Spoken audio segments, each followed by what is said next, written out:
Hello everyone, my name is Joeria. I work for Uganda Revenue Authority.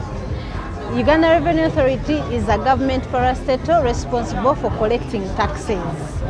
I welcome you to this session, and I'm going to take through what a TIN is, the benefits of a TIN, and requirements for TIN registration. What is a TIN? A TIN is a tax identification number.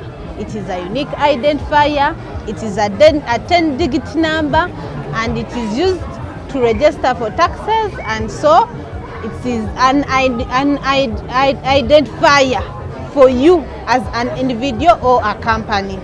Who is required to register for TIN?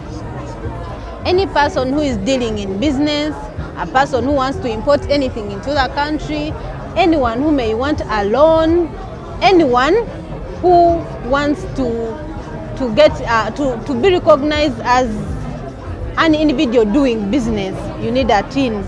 How can you apply for a TIN? A TIN can be applied on our website ura.go.ug, and if you cannot use internet, you can visit any of our offices or visit the one-stop shops in any of the municipalities. What are the requirements for getting a TIN? For an individual, you need to have a national ID or any other ID. If you don't have any other two IDs, if you don't have a national ID, you need to have a certificate of registration if you are doing business, or an employee ID if you are an employee. If you are a company, you need to have a certificate of incorporation, you need to have a statement of particulars, a bank account, and a working email address. What are the benefits of acquiring a TIN? Include getting a trade license from Ministry of Local Government, getting a trade license from KCCA, Kampala City Council Authority. You can get a TIN to register your motor vehicles. You can get a TIN to register your land, especially for those ones whose value is above 50 million. If you are going to import anything or export anything, you need a TIN. If you want to access bank loans, you also need a TIN. Then what are your rights as a taxpayer? As a taxpayer, you have a right to equity, you have a right to impartiality, a right to confidentiality. Then after getting a TIN, what are the obligations? Your obligation is to declare everything to URA as it is. You are supposed to avoid tax avoidance, file your returns on time, and make your payments on time. Deregistration. Sometimes we can deregister you, but it depends on how you've been transacting. It can be initiated by you, or it can be initiated by Uganda Revenue Authority. One that is initiated by you can be because you are not doing any business, or the person has died and someone applies to deregister on his behalf.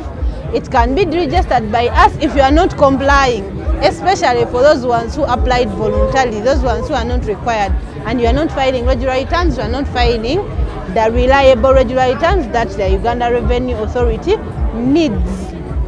What are some of the obligations that you have when you are filing returns? When you get a TIN, is filing returns. You have to file your returns on time.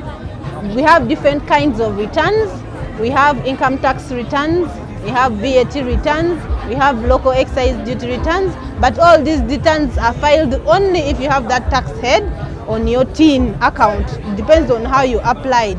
If you applied for pay, you are required to file a monthly pay return. If you applied for VAT, you are required to file a monthly VAT return.